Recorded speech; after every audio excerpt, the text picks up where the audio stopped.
지난해 몇 달 동안 광고를 드렸고 또 몇 주 동안 주보에 초대교회 교회 예배 형태에 대해서 그리고 정통적인 기독교 교회 예배의 형태가 어떤 형태인가에 대해서 연재를 하고 또 교육도 하고 지난주에는 오늘 예배에 대해 지난주 오후 저녁이죠. 오늘 예배에 대해서 애행 연습도 해 보았습니다. 처음이기 때문에 약간 생소할 수 있겠지만 오늘 드리는 이 예배가 초대교회 사도들부터 계승되어 온 전통적인 기독교 예배라는 사실을 기억하면서 잘 적응해 주시기를 바랍니다. 어떤 사람들은 이 예배는 카톨릭적이지 않느냐 이렇게 생각할 수도 있습니다. 그러나 로마 카톨릭 교회의 역사는 기독교회가 동방교회와 서방교회로 나눠졌던 1054년부터라고 보면 됩니다.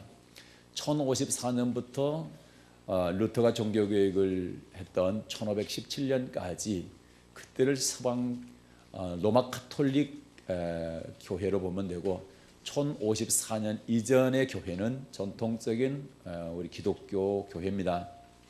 그래서 캐톨릭이라 하면은 로마 카톨릭을 말하는데 그거는 1054년 이후의 교회를 말하는 것이고 우리가 1054년 이후에 로마 카톨릭 교회의 예배를 순서를 따르는 것이 아니고 사도들부터 1054년까지에 드려졌던 그리고 특별히 오늘 우리가 드리는 예배 순서는 2세기에서 3세기경입니다.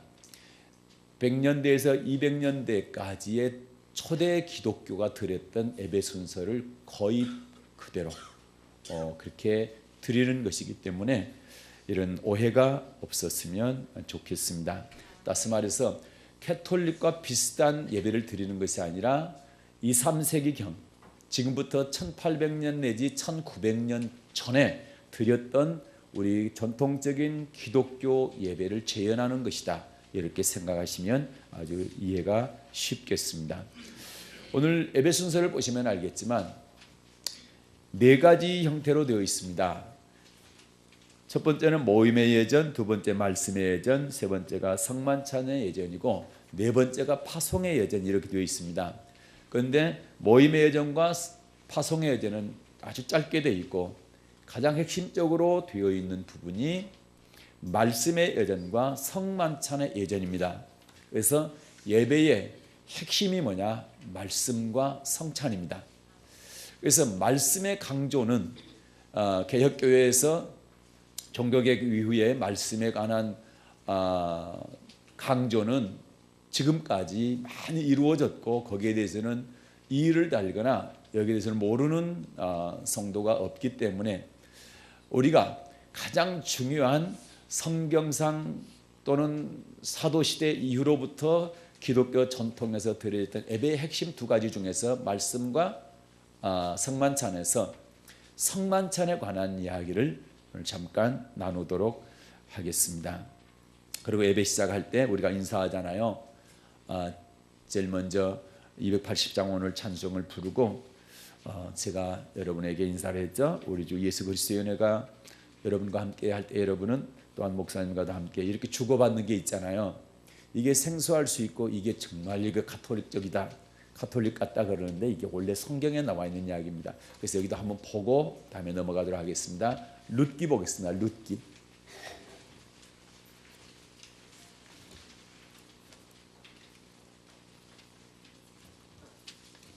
자, 룻기 2장을 보겠습니다.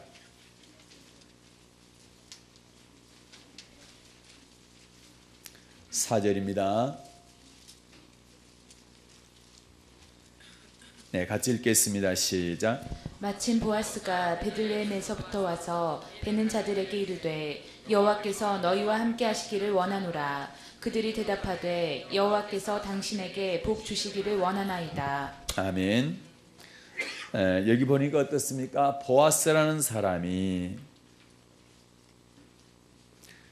일을 하고는 일꾼들에게 어떻게 인사를 합니까? 여호와께서 너희와 함께 하시기를 원하노라. 제가 아까 뭐라고 그랬어? 주 예수의 은혜가 여러분과 함께 이 말씀입니다. 하나님께서 너희와 함께 하시기를 원한다. 하나님의 은혜가 여러분과 함께 하기를 원합니다. 이 뜻이죠. 그때 상대방이 뭐라고 합니까? 그들이 대답하되 여호와께서 당신에게 복 주시기를 원하나이다. 이게 인사법이었습니다. 그래서 유대인들은 이렇게 인사를 했습니다. 하나님께서 당신과 함께 하기를 원합니다.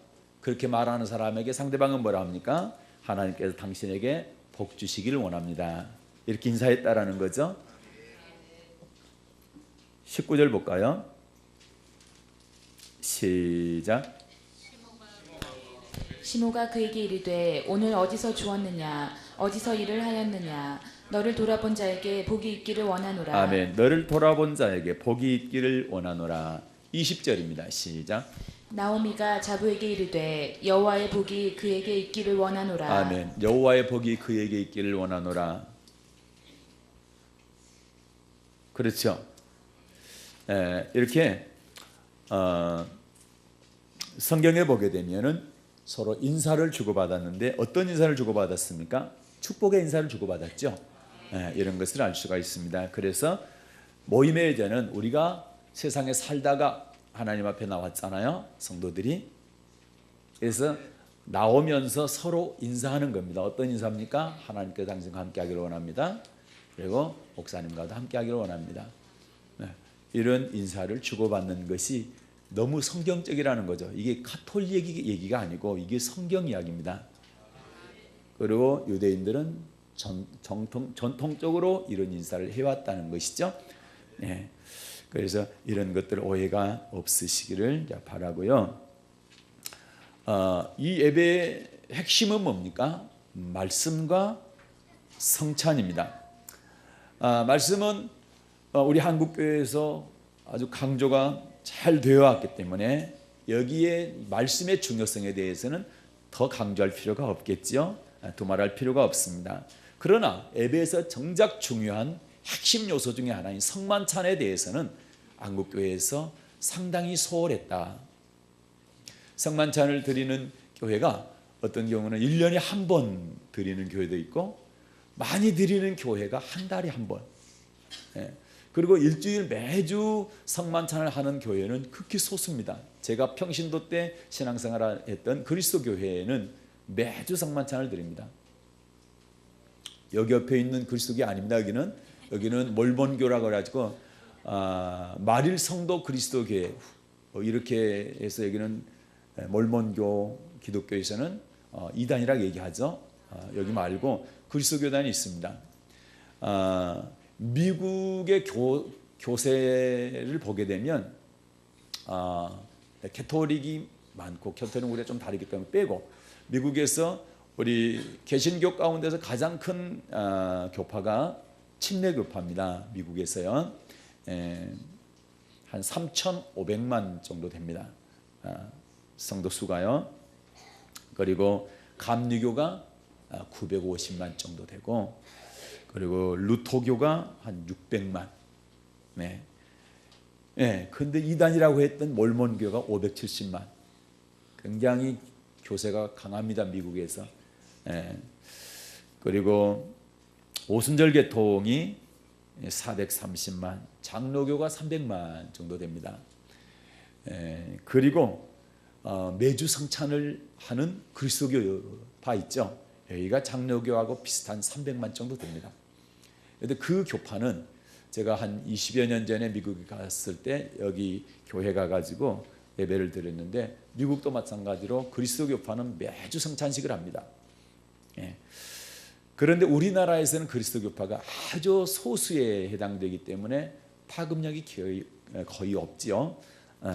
그러나 주 교단들인 장로교나 또는 뭐 감리교나 우리 성경을교회를 비롯해서 매주 성찬을 하는 교회들은 거의 없습니다. 그러나 우리 성경적으로 또는 기독교 교회 역사로 봤을 때 사도 때부터 예배 드릴 때 가장 중요시했던 것이 성만찬이라는 사실을 우리는 꼭 기억해야 됩니다. 그래서 왜 성만찬을 해야 하며 이 성만찬이 왜 중요한지 그 중요성에 대해서 이 시간 함께 성경을 통해서 상고해 보도록 하겠습니다.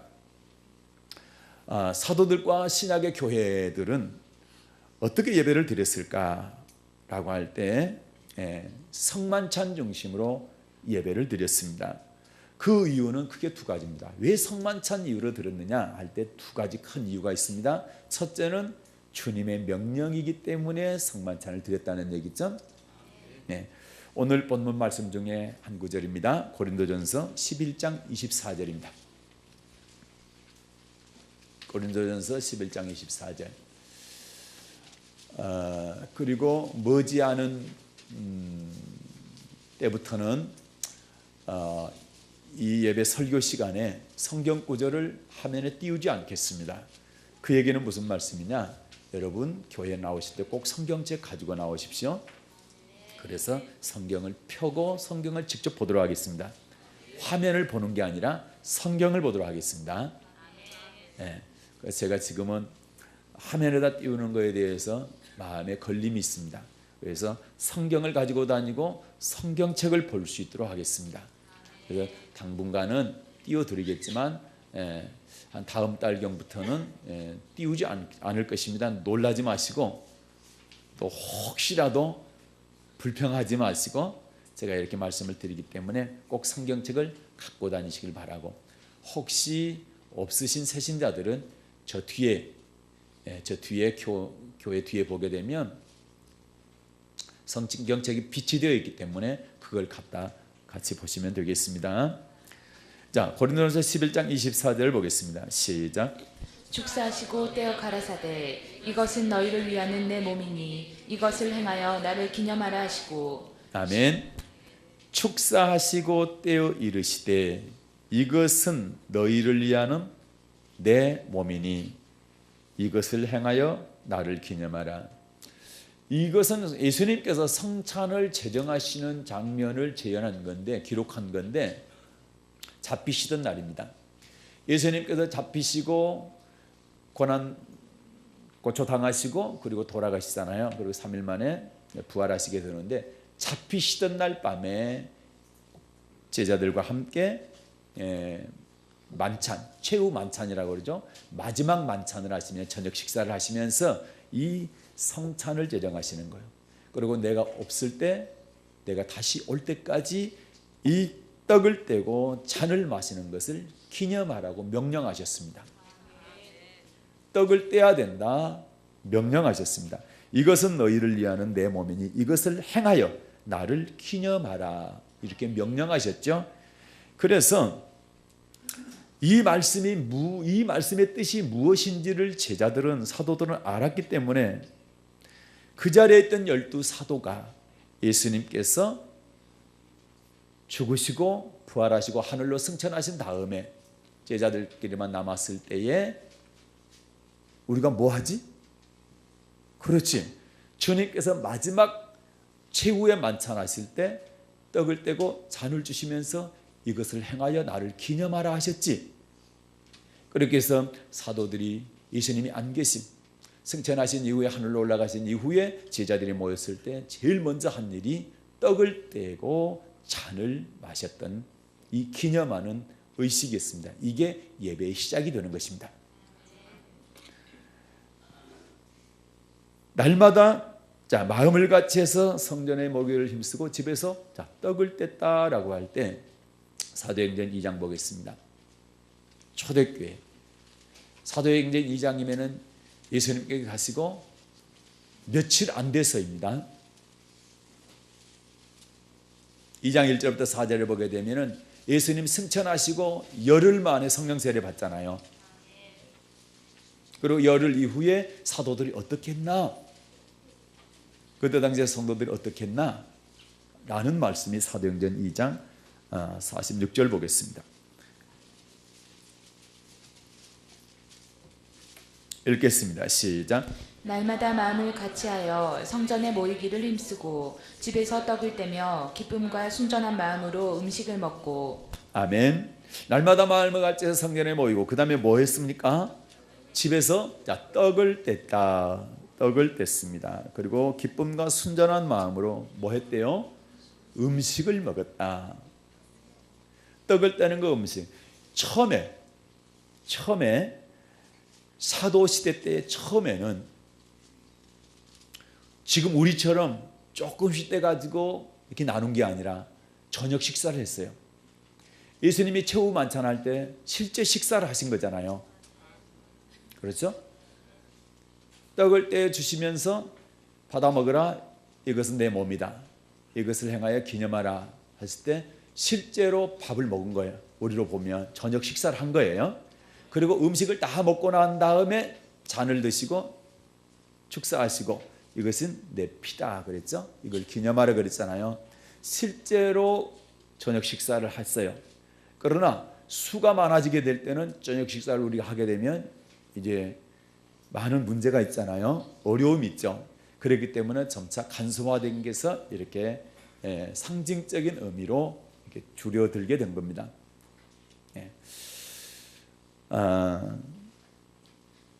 떡을 떼고 기쁨과 순전한 마음으로 음식을 먹었다. 이것이 초대교회 예수님을 보낸 사도들이 제일 먼저 한 일이었습니다. 사도행전 20장도 보겠습니다. 사도행전 20장. 사도행전은 초대교회에 사도들의 행적을 기록한 것이 사도행전입니다. 사도행전 20장 7절 보겠습니다.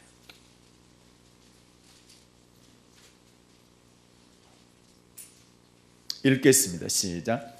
안식 후 첫날에 우리가 떡을 떼려 하여 모였더니 바울이 이튿날 떠나고자 하여 저희에게 강론할세 말을 밤중까지 계속하매. 아멘. 언제입니까? 안식 후 첫날이죠. 언제라고요? 안식 후 첫날입니다.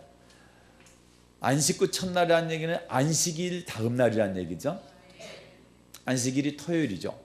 안식 후 첫날, 안식일 다음 날은 무슨 요일입니까? 주일이죠. 주일입니다. 그래서 지금 토요일 날 예배를 드리는 교회들이 있어요. 그 교회들이 주일 날 예배 드리는 우리 교회를 잘못됐다. 지금 정통교회를 잘못됐다. 이렇게 얘기를 하는데 제가 얼마 전에도 교육할 때 말씀드린 것처럼 예수님 부활하신 이후 그리고 예수님 승천하신 다음에 사도들은 토요일 날 예배드린 게 아니고 안식 후 첫날 예배드렸습니다. 안식 후 첫날 예배드렸습니다.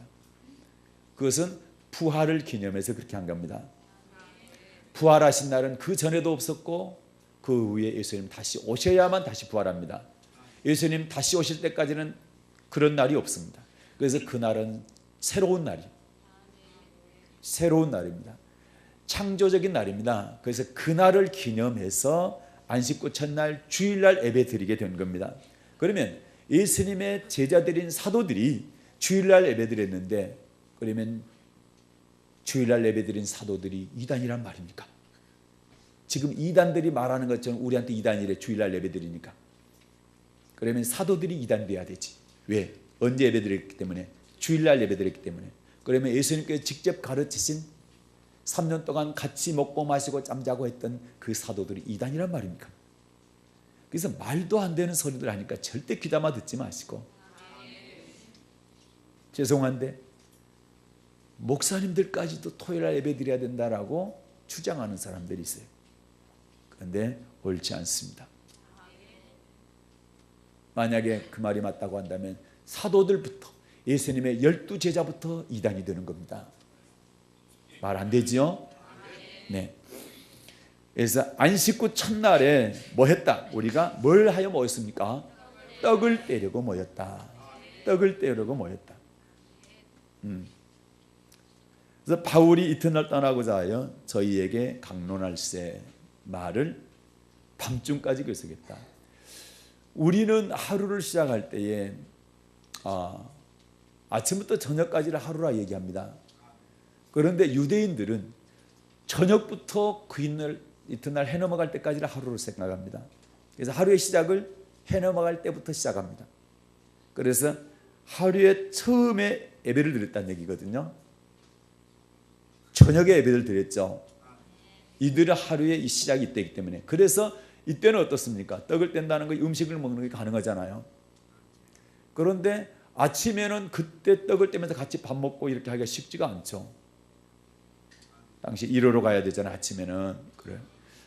이러고 돌아와서 밤에는 이게 가능한데, 그렇게 해서 음식을 나눴던 부분들이 나중에는 아침으로 바뀌면서 어떻게 합니까? 아침에는 간단하게 성찬식으로 간소화됐다, 이렇게 보면 됩니다.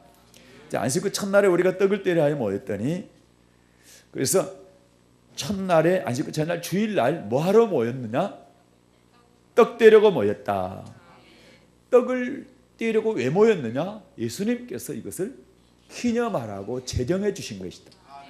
이것은 다른 어떤 제자들이 만들어낸 게 아니고 예수님께서 잡히시던 날 밤에 제자들에게 직접 제정해 주신, 만들어 주신, 반드시 행하여 내가 다시 올 때까지 기념하라고 말씀하신 이 예식입니다. 그렇기 때문에 그 명령에, 예수님께서 제정하시면서 기념하라고 하신 그 명령에 제자들은 순종한 거죠. 그래서 모일 때마다 뭐 했습니까? 떡을 뗐습니다. 이것이 성찬식입니다.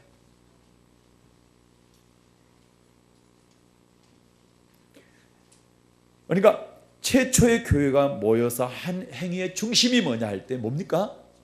떡을 떼는 성만찬이었습니다. 그들이 모인 이유가 뭡니까? 모여서 모인 이유가 뭐예요? 성만찬을 통해서 주님을 기억하는 겁니다. 그렇습니다. 기념하는 거, 기억하는 겁니다. 그분과 함께 했던 것을 기억하는 거죠. 그리고 그분의 가르침을 기억하는 것이고, 그분의 삶을 기억하는 것이고, 그분의 말씀을 기억하는 거죠. 그런데 그게 성만찬을 통해서 이루어졌다는 사실입니다. 그 다음에 두 번째 이유가 예수님을 가장 기억하기 좋은 방법입니다. 음식을 나누는 것, 떡을 떼는 것이. 이거를 이해를 하려면 유대인들의 전통을 봐야 됩니다. 유대인들은 어떤 사건을 통해서 그것을 반드시 재현을 했습니다. 계속. 우리도 그렇죠. 우리나라도 어떤 사건에 대해서 재현을 하면서 잊지 않기를 원하죠. 유대인들은 특히 이것이 더 심합니다. 지금도 6월절이 언제 있었습니까? 지금부터 3,500년 전에 있었잖아요. 그때 제정했잖아요. 6월절이. 모세를 통해서 애굽에서 이스라엘 백성들이 나왔을 때에 어린 양의 피를 설주와 인방에 바르게 될 때에 죽음이 이르지 아니하고 죽음이 넘어갔어요. 그래서 6월절이라고 그러는데, 그게 지금 3,500년 전인데 3,500년이 지난 지금도 유대인들은 쓴나물을 먹고 뭐합니까? 무교병을 먹고 어린 양의 고기를 지금도 먹고 있어요. 3,500년 지났는데. 이 사건을 뭘 통해서 기억합니까? 계속 재현하는 걸 통해서 기억을 합니다. 그래도 우리도 잊지 않으려고 그러면 어떤 문화들을 보게 되면 매년 무슨 축제 한다 그러면은 그거를 정한 때부터 시작해 가지고 매년 반복하잖아요. 그것은 왜 그러는 거예요? 잊지 않게 하기 위한 거죠. 기억하기 위한 거죠. 그래서 없는 것을 만들어서 새로 한다. 이것도 좋죠. 그러면 그때부터 또 전통이 만들어지겠죠. 그러나 대대로 이어져 왔던 것들은 없애지 않고 그것을 다시 똑같이 재현을 함으로 말미암아 그때의 당시에 그때 그 시대의 사람들이 어떤 생각을 가지고 어떤 의도를 가지고 이 행사를 했었다, 이러한 일을 했었다라는 것을 계속 기억하고 이어주는 거죠. 네. 이 얘기를 왜 드리느냐라고 한다면, 성경에도 보게 되면 누가복음 24장을 보겠습니다. 누가복음 24장 성경에도 보면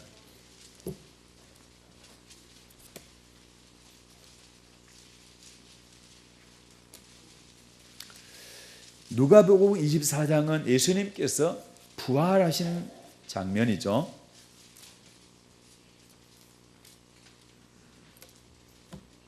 24장 1절부터 보게 되면 안식 후 첫날 새벽에 예수님이 부활하셨죠.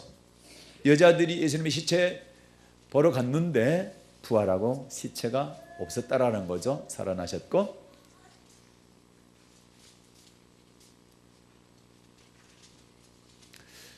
그러면서 13절 이하로 보게 되면 예수님의 제자 중에 두 사람이, 이름은 나와 있지 않습니다. 제자 중에 두 사람이 엠마오라는 촌으로 갑니다. 이들은 예수님께서 돌아가신 다음에 정말 실망을 했습니다. 안 돌아가시고 왕이 되셔서 로마의 통치에서 해방시키고 유다 나라를 굳건히 세우는 그런 통치자로 통치해 주기를 바랬습니다. 그러나 아무 힘없이, 이들의 눈으로 봤을 때 힘없이 십자가에 매달려 처참하게 죽으셨다. 그런데 예수님은 생전에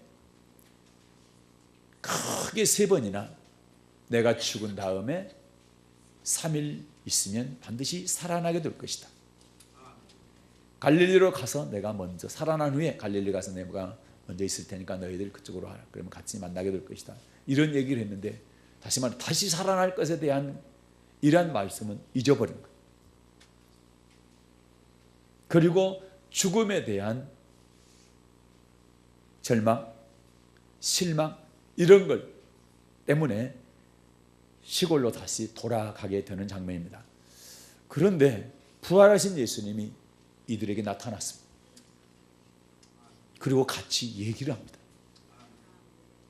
그리고 성경을 통해서 예수님에 관한, 예수님께서 본인에 관한 말씀을 쫙 풀어줍니다.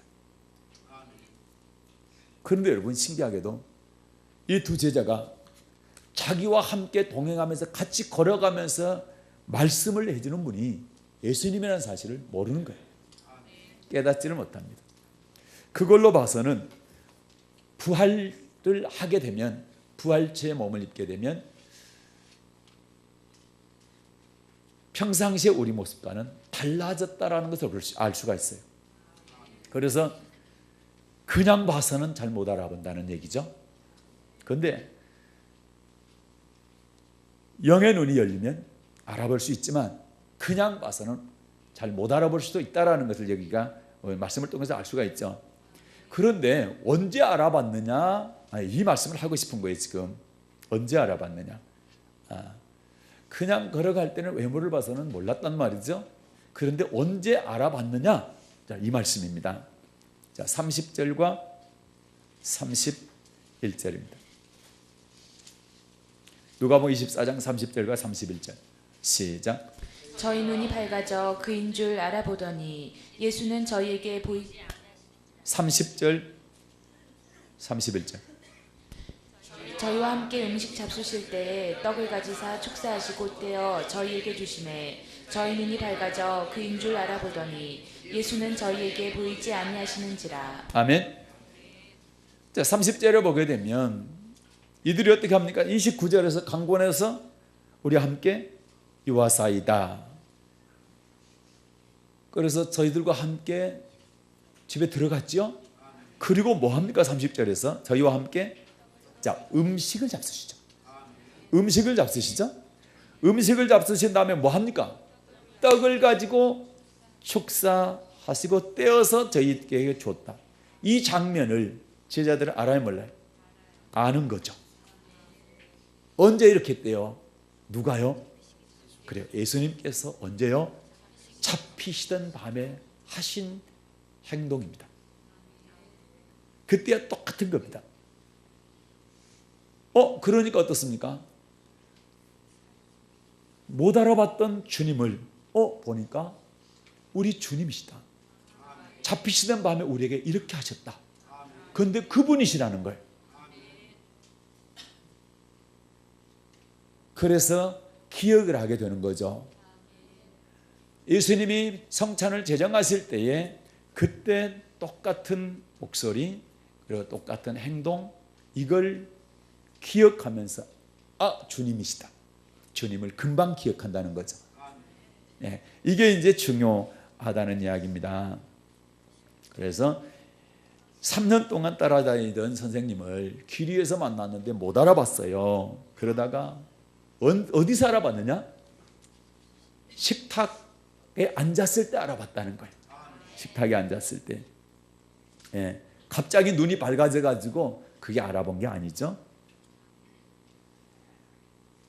시력이 약한 제자들이 시력이 갑자기 좋아져서 알아본 게 아니고 뭐 때문에 그래요. 선생님께서 하시던 말 그리고 하시던 행동을 통해서 그걸 기억하게 된 거죠. 그래서 평상시에 예수님께서 하시던 그러한 모습과 똑같기 때문에 이분이 우리 주님이시다. 이거를 깨닫게 되는 것입니다. 그래서 성찬이 이 성만찬이 예수님을 기억하는 가장 좋은 방법이라는 사실입니다. 예. 그래서 우리가 성만찬에 참여하게 될 때에 12제자에게 떡을 떼주시고 잔을 나누어 주시던 그 예수님의 임재를 우리도 똑같이 느낄 수 있게 되기를 바랍니다.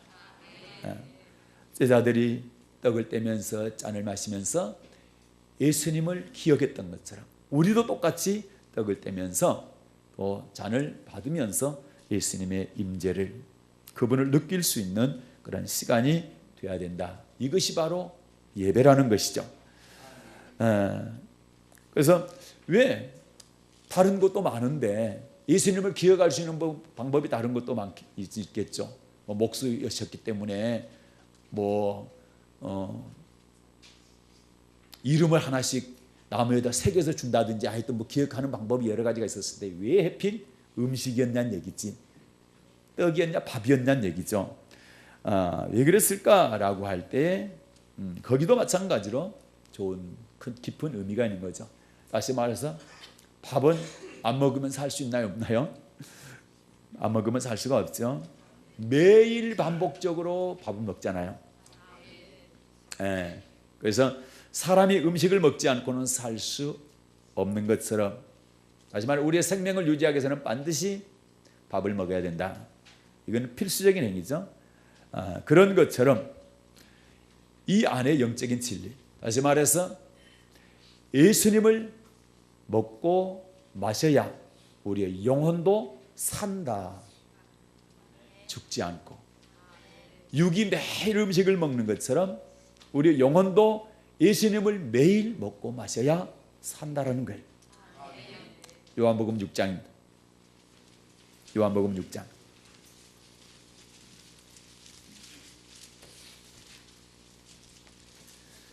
자, 51절 받들어 읽겠습니다.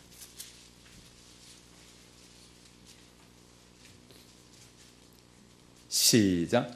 나는 하늘로서 내려온 산떡이니 사람이 이 떡을 먹으면 영생하리라. 나의 줄 떡은 곧 세상의 생명을 위한 내 살이로라 하시니라. 아멘. 나는 하늘로서 내려온 산떡이다. 사람이 이 떡을 먹으면 뭐 한다고요? 영생하리라. 우리가 날마다 하루 3끼 먹는 밥은 영생까지 주지 못합니다. 그렇죠? 그러나 예수님께서 주시는 떡은 영생을 주시는 떡입니다. 그런데 나의 줄 떡에 대해서 설명하죠. 나의 줄 떡은 곧 뭡니까? 세상의 생명을 위한 내 살이다. 예수님의 살이다. 뭘 주기 위한요? 생명을 주기 위한 살이다. 54절 55절입니다. 시작.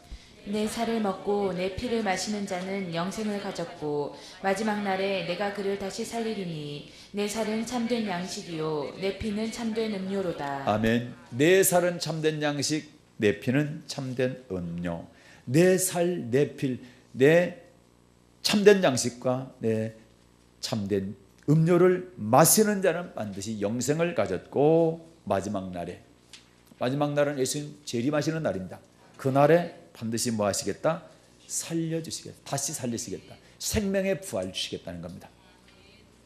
성찬식이 엄청나게 중요합니다. 그래서 이것을 우리는 기념해야 되는 것이죠. 네. 그러니까 예수님께서는 음식 먹을 때마다 누구를 기억하라? 나를 기억하라. 그렇지요. 나를 기억하랍니다. 나를 기억하라. 왜? 너희가 먹는 음식은 이 땅에서 100년 내지 120년 유효하지만 내 살과 내 피는 너희에게 영원을 보장해 준다는 겁니다. 절대 잊지 말라는 겁니다. 그래서 우리가 날마다 하루에 3번씩 먹는 음식에다가 예수님께서 의미를 부여하고 음식에 뗄 때마다 나를 기억하고 기념하라. 할렐루야. 네, 이 두 가지입니다. 주님의 명령이기 때문에 또 하나는 영생의 의미를 담아서 주님을 기억하기에 가장 좋은 것이 바로 떡이다, 밥이다, 음식이기 때문이라는 것이죠. 사도행전의 기록이라든지 또는 사도행전 이후에 속사도들이죠. 사도들의 제자들, 그들이 기록했던 디다케나 또는 또 기록에 보게 되면 2세기입니다. 100년대에 AD 100년경에 그때 성찬식은 어느 시기에 했냐라고 할 때 매주일 했다는 겁니다. 매주일 성찬이 거행되었다는 사실을 기록을 통해서 알 수가 있고요. 제가 다음에 그 자료들을 또 이렇게 정리를 해서 교육할 기회를 또 갖도록 하겠습니다. 그 다음에 3세기경에는 200년경입니다. 200년대에는 경건한 사람들은 매주가 아니라 매일 성찬식을 했다는 거죠. 매일. 그런데 이 전통이 쭉 내려오다가 중세시대 때에 교회 성도들이 많아지니까 어떻게 했냐? 성찬식을 하기는 하는데 성도들에게는 떡과 잔을 안 줬다는 거예요. 성도들에게는 떡과 잔을 안 주고 집례하신 분들만, 앞에 계시는 신부님들만 성찬을 했다는 얘기죠. 떡을 떼고 잔을 마셨다는 얘기죠. 그러다 보니까 성도들은 구경만 하게 된 거고, 우리는 떡 안 떼도 잔을 안 마셔도 괜찮구나. 이렇게 이제 습관처럼 그렇게 된 거죠. 그러다가 종교개혁이 일어나면서 루터나 칼빈이라는 분은 반드시 매주 한 번 이상은 성찬을 해야 된다고 그랬는데, 쯔빙글이라고 하는 이분도 종교개혁을 하신 분인데, 이분은 굳이 성찬식을 안 해도 된다라고 한 거죠. 이것이 쯔빙글리의 말이 중세 이후에 성찬식에 참여하지 않았던 회중들, 성도들의 그렇게 해왔던 성도들의 마음에 더 와닿게 된 거죠. 굳이 뭐 안 해도 된다. 이게 설득력을 얻어가지고 성찬식을 안 하는 쪽으로 많이 왔다라는 거죠. 종교개혁 이후에도. 그러나 최고의 종교개혁자는 루터와 칼빈은 반드시 일주일에 한 번 이상은 성만찬을 해야 된다라고 강조했던 사람들입니다. 칼빈 같은 경우 심하게 매주 성만찬을 안 하는 것은 마귀가 그렇게 하게 한 것이다. 굉장히 강경하게 말을 했습니다. 그래서 성만찬은 쯔빙글리를 비롯한 급진적인 종교개혁자들, 그 다음에 중세 이후에 사람들이 많아가지고 성찬식은 안 한 건 아닌데 성도들로 하여금 직접 떡을 떼거나 잔을 받지 못하게 했던 그때 관습들이 걸로 이어지고 19세기까지 그게 이어진 거죠. 그렇게 해서 성만찬이 없어지고 말씀 중심의 예배를 드리게 됐다라는 사실이고, 20세기 후반입니다. 20세기 후반이면 이제 몇십 년 전이겠죠. 1900년대 말이기 때문에 한 1, 20년 전에 그때부터 다시 예배 운동이 일어났어요. 예배 운동이 일어나가지고 특히 북미하고 유럽에서 초기 기독교 예배로 돌아가야 된다. 이 운동이 일어났고 또 그것이 초대 기독교의 예배의 형태로 회복되는 결과를 가져왔습니다. 그 전까지는 이 예배 운동이 일어나기 전까지 1900년대 말 전까지는 예배 순서를 넣을 때에 우리 교단에도 예식서, 예배 예식서가 있습니다만 거기에 부록 정도에 들어갔던 성찬 예식이 이제 정규 예배 순서에 들어가게 된 거죠. 우리 교단에서도 예식서 6개 폼이 있는데 그 중에서 3번부터 6번까지 1, 2번은 성찬이 없는 예배 순서고 3, 4, 5, 6번 이 네 가지 예배 폼은 성찬식이 들어있는 예배 폼이고, 오늘 저희들이 드리는 이 예배 폼은 성찬 예배 중에서 가장 간단한 예배 폼인 3번 예배입니다. 그래서 제가 거기 썼죠. 기독교 대한선결교회 예배와 예식서 주일 예배 3번, 이렇게 우리 교단 예배 예식서 3번 그 예배 형태를 가지고 오늘 예배를 드리게 되는 것입니다. 그래서 어떤 사람들은 이런 생각을 가질 수 있습니다. 어떤 생각이냐면은 매주 성찬식을 하게 되면 이게 습관이 되지 않나, 습관적으로 드리지 않나, 그렇기 때문에 가끔 한 번씩 드릴 때 더 은혜가 되지 않나, 이렇게 말하는 분들도, 생각하는 분들도 있을 수 있습니다. 그런데 이걸 바꿔 얘기해 보면 초대 기독교의 예배의 핵심 요소 두 가지가 뭐라고 그랬어요? 말씀과 성찬이라 했죠. 말씀과 성찬이라 했죠. 그러면 지금 제가 한번 물어볼게요. 말씀을 매주 들으니까 이게 습관적이 돼가지고 말씀을 한 달에 한 번 준다든지 2달에 한 번이나 이렇게 말씀을 받아야 된다, 이렇게 생각하신 분 혹시 계십니까? 매주 받기 때문에 습관적으로 받아가지고 집중을 못하고 또 은혜도 안 된다. 이것을 갖다 이렇게 얘기할 수 있냐 이 말이에요. 다시 말해서 성찬이 습관적이 됐다면 말씀도 받을 때 습관적이 된다는 얘기잖아요. 똑같은 얘기죠. 그러니까 이거는 우리의 마음가짐의 문제라는 거죠. 우리가 얼마나 예배에 대해서 집중하고 그리고 그 예배를 내가 사모하고 어떤 자세로 예배를 드리냐에 따라 달라지는 것이지, 매주 드리기 때문에 이거는 습관적이 되고 매주 안 드리기 때문에 습관적이 안 된다고 볼 수는 없는 거예요. 그렇지 않습니까? 네, 그렇죠. 그러니까 그런 부분은 그런 식으로 좀 이해를 하시게 되면 훨씬 예배가 은혜가 되게 될 것입니다. 그래서 예배가 뭐냐 할 때에 예수님을 기억하고 그분을 만나는 사건인데, 여기서 찬양만 드리고 기도하고 설교만으로 끝나는 것보다는 초대교회 사도들이 제일 먼저 드렸던 성만찬을 이 예배에서 같이 드림으로 말미암아 주님께서 친히 제정하신 성만찬, 명령하신 성만찬, 기념하라신 그 성만찬을 우리가 같이 드림으로 말미암아 훨씬 더 생생하게 주님을 만날 수 있게 될 것이다. 네, 저는 이렇게 확신을 합니다.